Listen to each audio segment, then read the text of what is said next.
Hey YouTube, welcome back to the channel. This is Chap. Happy Friday everybody. It's June 4th, 2021, about 9:30 Michigan time. I want to first thank everybody for kicking it with me the last couple weeks. This channel is only like 2 weeks old. I've been trying to crank out videos for everybody. Different stuff to try to mix it up a little bit, keep it interesting. I'm learning as I go. My edits and stuff are all sloppy and I don't really know a whole lot, but I've only had this computer for a little over a month, so this is really new to me. Before this, everything else I always did on my cell phone. But here's this a quick rundown of all the videos I posted the past 2 weeks. I try to crank them out. I'll do a bunch in a week, 2 or 3 a day. The oldest is 2 weeks ago. So with that out of the way, let me get down to the main business tonight, and that's the affidavit. If you don't know what an affidavit is, what it is a written statement confirmed by oath or affirmation for use as court evidence or evidence in court. Basically what it is it's your sworn statement that what you've done or what you saw or what you've seen or what you heard, and you write it all down on paper and say, this is what I truthfully saw and did. This is what I swear to under oath, under penalty and perjury of the court of law. And if they find out that you lied on your affidavit, you can be tried in contempt. Real quick, before we get going, I found something on this little explanation that I thought was interesting. If you go back 100 years, look how much they used to use affidavits. You know what I mean? It's like this was the way to get stuff handled. Somebody put it down on an affidavit and it was sworn to and it was notarized. Well then, people would have to put on an affidavit and swear against it. So it's like two affidavits going against each other. If you say, hey, I saw Charlie steal this diamond watch, and say I saw it and 2 other people saw it, and Charlie fills out an affidavit and says, I never even stole no diamond watch, these guys are lying. But it comes back that Charlie did steal the watch.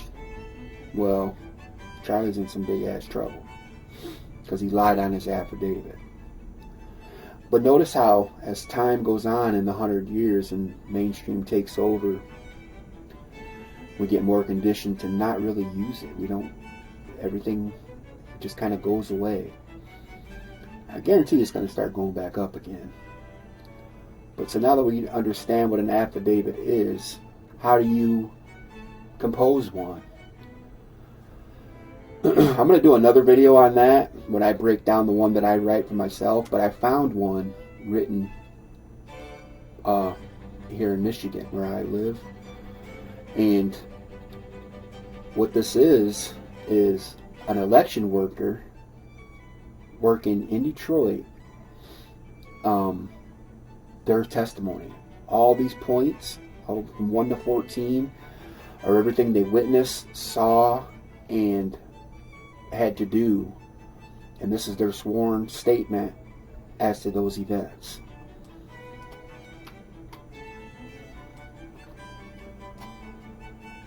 The affiant, which is the person, Jesse Jacob, being first duly sworn, hereby deposes and states as follow. When you get your affidavits, you get them notarized in front of a notary republic, and that's basically your judge. You swear under oath that, hey, this is true, and I want you guys to stamp it and seal it and watch me sign it before I send it off. I have been an employee for the city of Detroit for decades. I was assigned to work in the elections department in the 2020 election. I received training from the city of Detroit and the state of Michigan regarding the election process. I worked at the election headquarters for most of September, and I started working at the satellite location for most of October 2020. I processed absentee paper packages to be sent to voters while I worked at the election headquarters in September of 2020, along with 70 to 80 other poll workers. I'm pretty sure these are all volunteers. I was instructed by my supervisor to adjust the mailing date of these absentee packages to be dated earlier than they were actually sent. The supervisor was making announcements for all workers to engage in this practice. I wonder why. At the satellite location, I processed voter registrations and issued absentee papers for people to vote in person at the location.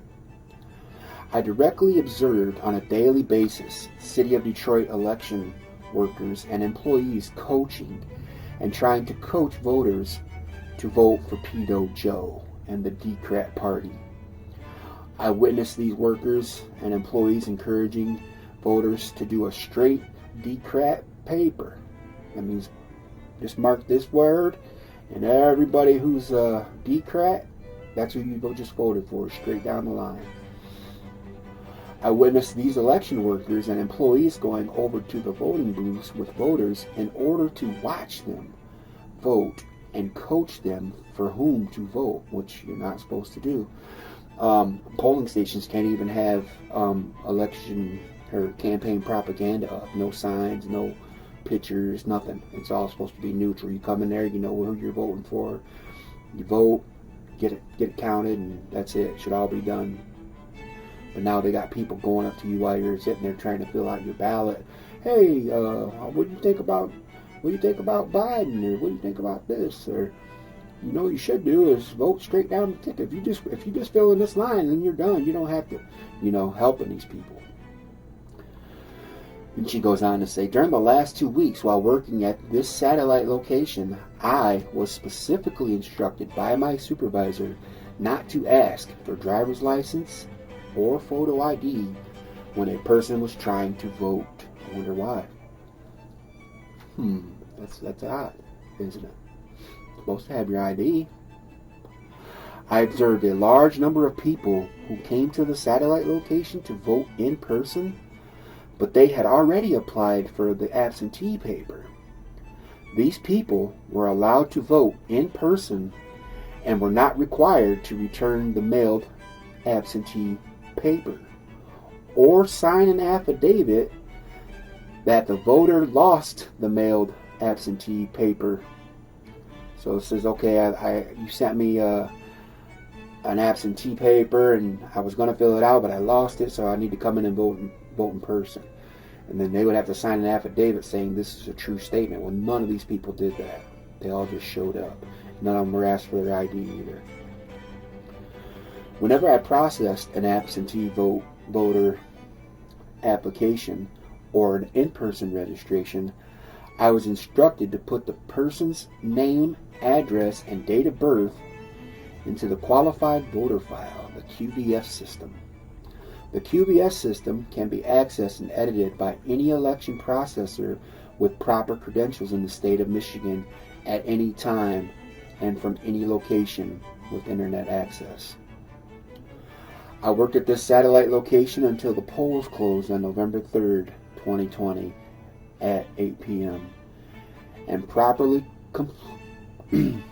completed the entry of all absentee paper into the QVF by 8:30. This is the last one. I then reported to work at the TCF Center on November 4th at 8:30 a.m. to process papers.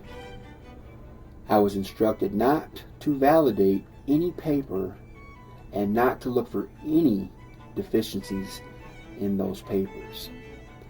So she wasn't even allowed to say, hey, this is wrong or this is right. They just said, get them in there, get them counted, get them done. And this little affidavit, 14 points, says a lot.